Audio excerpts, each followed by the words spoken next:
What's going on? In this episode, we're going to be rolling to Mansfield, Texas to look at two cars, I believe. One is a Buick Enclave that was sitting for a little minute, so it's probably going to need a battery or maybe possibly a starter. Ain't no telling.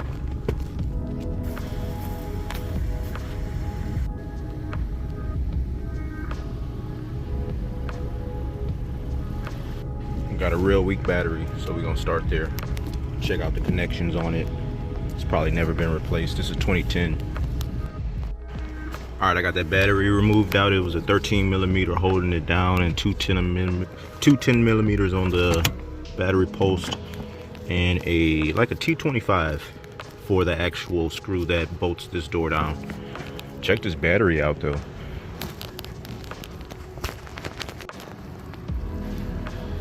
You tell from all the swelling on the sides that themselves done went bad.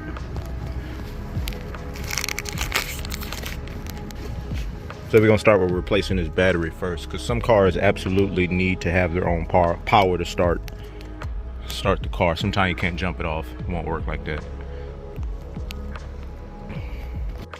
And the other car is a Hyundai, I believe, and it has a parasitic drain, so I'm gonna figure that out. Typically a parasitic drain could be an alternator, could be a radio, could be the security system, depending on if it's aftermarket or not, or could be something as simple as a light switch in the door, you know. We're gonna look at that too. The dealership told them that the security system was causing a parasitic drain, and they don't really want to replace it, so they just said disconnect the radio.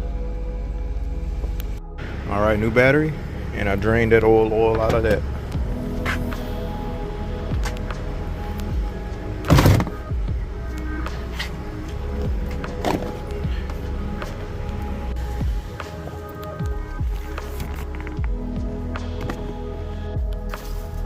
All right, and we verified that it's definitely not a starter.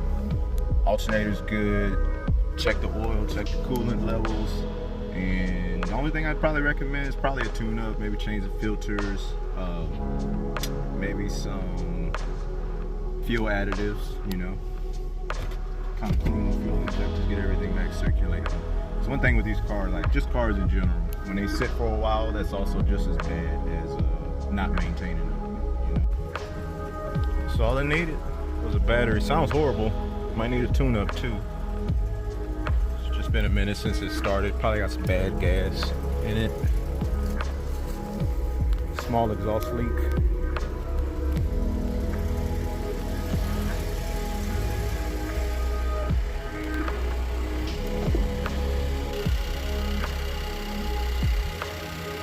Listen to the suspension. I'm feeling like some knocking. It typically tells me it's gonna be tie rod ends. That's gonna be worn out slightly. This car does have 250,000 miles on it, so it's definitely expected.